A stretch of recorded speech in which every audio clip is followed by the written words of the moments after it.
Real Country with Robert Miguel. KVOU Sports with Drew. Presented by Chicago Title. 104.9 Coyote Country. That's right, time again for KVOU Sports with Drew. Sports with me. Drew Kimball into his ass. Yeah, thanks for having me. house. As always, Robert, thank you. 116 Northeast Street, Windy Bose branch manager. Chicago Title 830-333-7050. Thank you, Chicago Title, bringing you Valley Sports. Thank That's right. y'all. That's Appreciate it. How was your weekend? Did you have a It good was one? good, man. I went out. I went to San Antonio for the weekend. Saw yeah. Hamilton. Yeah, I saw. And it was really, really good. That's what I hear. I'm a big fan now. That's what I hear. I'm gonna admit it. I was a bit of a hater. Yeah? You know, what I mean, I was kind of like a skeptic. And, Yeah. You know, but man, I'm telling you what, I really enjoyed. From what I about understand, yeah, from the way that it's written, the cadences, everything, the way that they do it, it's really neat. So I was kind of turned off, really at first by kind of the rap and R&B element of it. It's Yeah. just really not my thing. Yeah. But you know, once you kind of get into it, you can understand it. You kind of see where the characters come. Man, there's some really cool history in what that I thing. I understand. feel like I'm in school, but it's fun. yeah, So I definitely want to see that one. at anyway, some I point. would see it again easily, and then of course I took my kid out, and we just enjoyed a great Memorial weekend. How about you? I know you had big plans. Yeah, we fishing. went, yeah. Well, the wind was blowing. Oh man, it was pretty devastating down there. Didn't really get any fishing in. Just elements were just against us. Yeah. So I got to see some old friends from whenever I was playing ball in college. They were some host parents of mine whenever I was playing down in Victoria. So I got to see them, and it was fantastic. Got to hang out with my family. So great weekend. Anytime you get an extra day off is always. Sometimes it's great. good. I love this town, but sometimes it's just good to get out of the 801. for sure. You know. Yeah, for sure. I understand completely. Well, you want to hop into it, buddy? Let's get into some Okay. sports, man. Right? Yeah, thought I'd cover since we're in the finals of a couple of different sports. Bruins are 1-0 against the Blues. Boston Bruins against the St. Louis Blues. Back on the 27th, they beat the Blues. Lost to the Bruins 4-2. Jumping into it, just wanted to cover just where the our Texas teams in baseball stand. Astros are currently 37-19. They're sitting first in the AL West. Go Astros! All right. And the Rangers are 26-26, even 500, and they're sitting third in the AL West. They're right behind the A's. All right. So all right. yeah, so they're right there in the fight. Not too bad. Okay. So I was going to hop into some racing stuff. There was 3 big races this past weekend. Coca-Cola 600.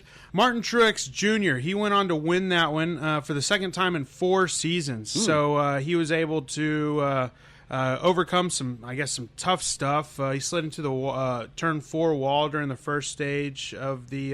This is the longest event, apparently.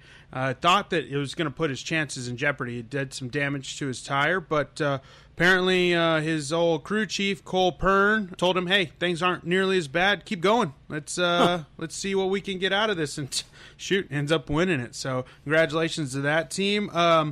Indianapolis 500 was on Sunday, which is a huge deal, obviously.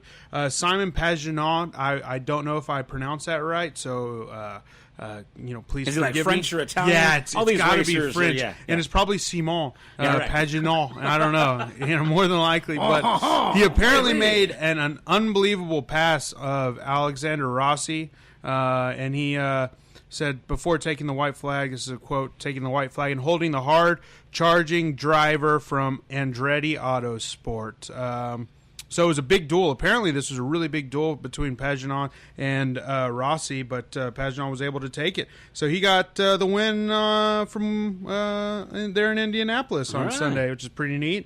And then hopping over to the Monaco Grand Prix, Lewis Hamilton, which everybody knows that name, dude's extremely big and F1, been around for a few years now, doing amazing. He's extended his lead over the championship over his Mercedes teammate, Valtteri Bottas, on Sunday, beating him in the Grand Prix. So, and I just wanted to give a little shout out to this. And earlier, the drivers wore red caps, and for a minute silence that was held before the race in memory of 3-time F1 champion Niki Lauda, who died on last Monday at the age of 70. He's in that movie with Chris Hemsworth, where he wasn't in the movie, but it was based on that Chris Hemsworth movie. Oh, right, where he had the Drive or something like burn. that, or- Yeah, exactly. He had the burn on his face. Yeah. So he they did that in remembrance of him, which I thought was pretty crazy. Yeah, that is a lot of racing, man. Yeah, it is. Yeah, it's a Memorial Weekend, for sure. big weekend. I guess so. Yeah, I'd never heard of the Coca-Cola 600. Is that what you said? Yeah. Apparently, it's a big race. I've never, like I said, I've said it before. I'm not a huge NASCAR fan. I'm sorry to all my NASCAR fans out there. All right. Just never really been a big deal. I grew up watching NHRA drag racing with my dad, so that's always been a big deal for us. So moving on to some basketball. Kawhi Leonard had 27 points and 17 rebounds to lead the Toronto Raptors into the NBA Finals for the first time. Wow. They beat the Bucks, so they're taking on the Golden State Warriors, and that game will be tonight. But that's what Thursday. you like. You like new school stuff, right? Yes, Yeah, exactly. Yeah, so I'm pumped for this one because this will be a good one. And I really hope that Kawhi and all those guys can take down the Warriors. And like I said, hey, it's nothing against the Warriors. Great team. I mean, they win. I feel like they carry themselves well. It's nothing against that. I just like to see a little bit of a change. New blood. Exactly. Right. Something new. So they take on game one. That's tonight, Thursday night.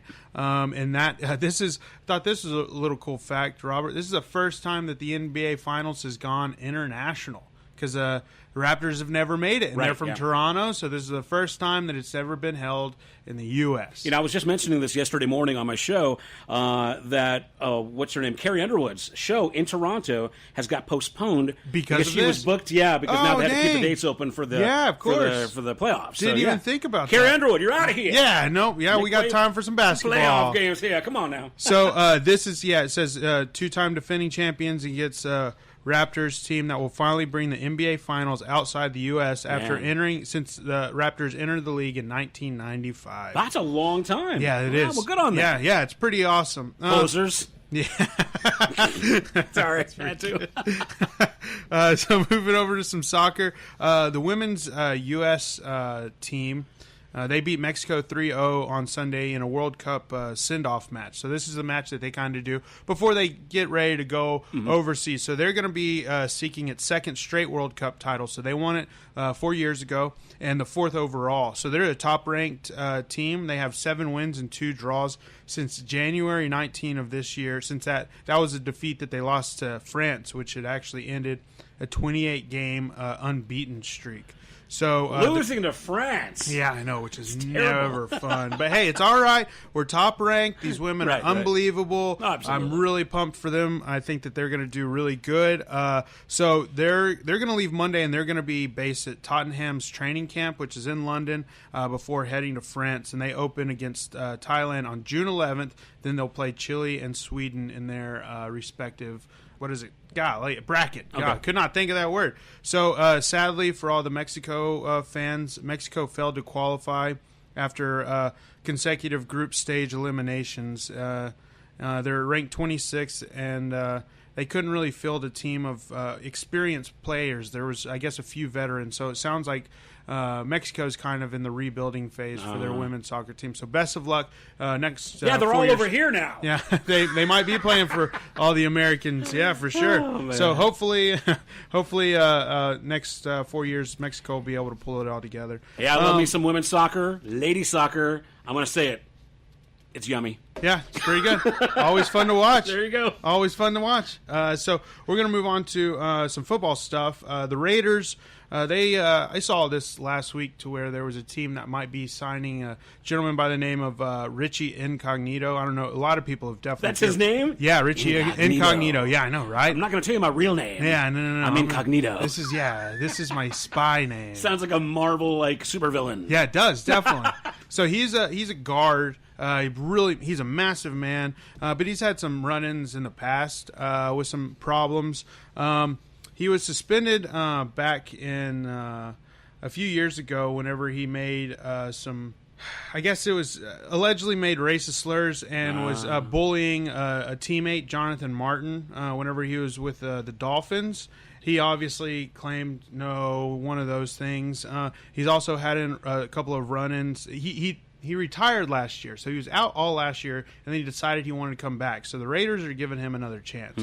And apparently he's a pretty good player overall. He had a couple of run-ins January 2018 with the police. He got into it, and also he he pleaded guilty last month to disorderly conduct in Scottsdale, Arizona, after being accused of threatening employees at a funeral home where his father's body was being held. So he's just a troublemaker, pretty much. Seems Okay. like, yeah. So Raiders are giving him another shot, and I guess we'll see how that goes once this season starts up here in a few months. So, wow. Moving over to some, going to be some bad news and good news for certain people. Uh-oh. J.J. Watt is engaged to his girlfriend, Oh, professional J.J. Watt! soccer player Kalia Ohai. So, Off the market! Yeah, so she plays for the Houston Dash, which is the Houston team, soccer team. And apparently they met there. So J.J. Watt, going to be a married man, one of the best in the game. Obviously, the dude is next level. And it's all downhill from here, sir. It is Just all watch it. downhill. Mark my words. Yes, sir. It's great. Nothing will bring that athletic career down like a nagging wife. Oh, man. my goodness. Hey, I'm sorry, newlywed. yeah. Oh, what? I forgot he just got No. married. Luckily, I'm one of the lucky ones. You are right? the Yeah. exception, sir. Yes, sir. Yes. So moving over, last couple stories, Robert. Sports Illustrated, one of been amazing magazine. I had a subscription growing up in college, stuff like that. I haven't had one for a few years, but they've now been sold, and they were sold for $110 million. Now that's a ton of money, but man, I thought for Seems like sure, it'd be more, right? Yeah. That's kind of, but that just might be kind of what's going on Those are here. like Dr. Print Evil magazines. prices. Yeah. $110 million. Yes. Yes. And- Not as much as you might think it is. Exactly, Yeah. and I think that this kind of goes to show how print, Right. print media is really kind of starting to go. So they've sold to a company that specializes in managing fashion, entertainment, and sports brands, and they have including marketing rights to Shaquille O'Neal and Muhammad Ali. So the seller is Meredith Corp. I mean, really, you put the word fashion in there, that tells you what's going on. Yeah, there. yeah, It's going something- to be like Sports Vogue magazine. Yeah, you something know? along the lines of GQ, which GQ is a great magazine, don't get me wrong, but it's mainly fashion. They'll mix in Yeah. some sports stuff. However, that's exactly what I was getting at, is the editor and publisher are both staying on, and the magazine will have editorial independence for the next 2 years. It's not clear what will happen after 2 years. So it seems like things are going to stick around for the next 2 years, but then after that, if I was a betting man, I'd say there would probably be some drastic changes after 2 years. Well, maybe it'll get better. I mean, who knows? True. Who knows? You know what I mean? Right? Maybe they'll become. I mean, like you said, when's the last time you actually had a subscription, right? Yeah, for maybe sure. Maybe something will happen and we'll all jump back on board. Yeah, I don't know. Who knows? For sure. So last thing, I wanted to. I could use some cologne samples. Understandable. I forgot all about those. I lived on those in college. Oh, smear. Yeah. Another Take the paper page. on the neck. Yes. Take the page. Paper cut. Oh man. So last story, Robert. Just because I saw it and I had to pull it because like I've said before on the air that I'm a big baseball card fan. There's a Honus Wagner. He was a shortstop for the Pirates back at the turn of the 20th century, so early 1900s. A card of his is sold privately for $1.2 million. Whoa. You Yep. buy a magazine for that. Yeah, fair enough. So what blows my mind, Robert, is this was a graded good 2 condition. So this is on a 1 to 10 scale. This is on PSA, Professional Sports Authenticator. So there's PSA, there's Beckett. This is they're both extremely good at grading cards. This is on a grade 2, and it sold for $1.2 million. Can you imagine? Now, if there's that's highest being a 1? No, highest being a Being 10. a 10. What? Yep. What? That's That crazy. is why this card is sold twice before at auction. This auction house or whoever had it, they said that it sold in 2014 $657,250, and then in 2016 $750,000. So basically, you don't have to take care of your cards. No, just depending whatever. on who they are. Yeah, Right. like if you listen, people, if you have a Mike Trout rookie card, just hold on to it. Oh man. In 20 years, you're going to be sitting on something really pretty. Take it Man, from oh, man. somebody. Good Yeah, Lord. so that's kind of what this whole article is about. Is it's it's only a matter of time before a card that's rated even lower, like a 1, is going to probably bring over $1 million. Just because we're getting it, that's a over 100-year-old card. Yeah, it's crazy. So that's about all I got. Well, hey, I got something for you, sir. Yeah, okay, please. Because you know me, I'm a Rangers fan. Yes. And this is the final year at Globe Life Park in Yes, Arlington. sadly. So Which- this, something in the news. Well, they're going to make a new one. It's going to be awesome. So, Yeah. But according to Globe Life Park has been named the most vegan-friendly ballpark in America by PETA. What? This is bad news to me. This is in Texas. This is sissy news. Yeah, Why is I'm this not- a thing? Yeah, isn't that crazy? And especially by PETA. So- I don't like those guys. Yeah, apparently they've got a lot of vegan. What? They've got Beyond Burgers with Well, vegan hey, cheese. that's and it's- cool and all and stuff, but it's like, where's like a steak? right. Like, give me just a steak. Look at the menu here: vegan ballpark nachos with vegan cheese and chili. Ugh, vegan chili? yeah, no. Seriously? Vegan grand nachos loaded with vegan cheese and Beyond Meat crumbles. They got Frito pies, Beyond Meat You know what chicken I hear? wraps. All I hear is, do you want different variations of soy? Exactly. Yeah. Oh, it's terrible. Here's some soy crumbles. Here's some soy chili. a little tofu on I your hope soy. that you like soy cheese sauce and some soy chips. So, moral of the story is, you know what? If you got a vegan ballpark, you're going to get closed eventually. Yeah. Nobody wants that. Yeah. That's why we do all the barbecuing and tailgating outside in the parking lot. Exactly. That way, there you can get your steak. That's right. Golly, Ooh, vegan. anyway, You're that's what I share that killing with me. you. Come on. Globe Life Park. I wish Sissies. you wouldn't have shared that with I'm me. so Now my sorry. day's ruined. I'm just kidding. I'm just kidding. Well, hey, Robert, as always, I really appreciate you having me. Chicago Title, 116 Northeast Street. Chicago Title! Yeah. Windu Bose, branch manager, 830-333-7050. And Thanks. that wraps it up. KVOU Sports with Drew. That's right. Thanks, buddy. Real Country with Robert Miguel. KVOU Sports with Drew, presented by Chicago Title. On 104.9 Coyote Country.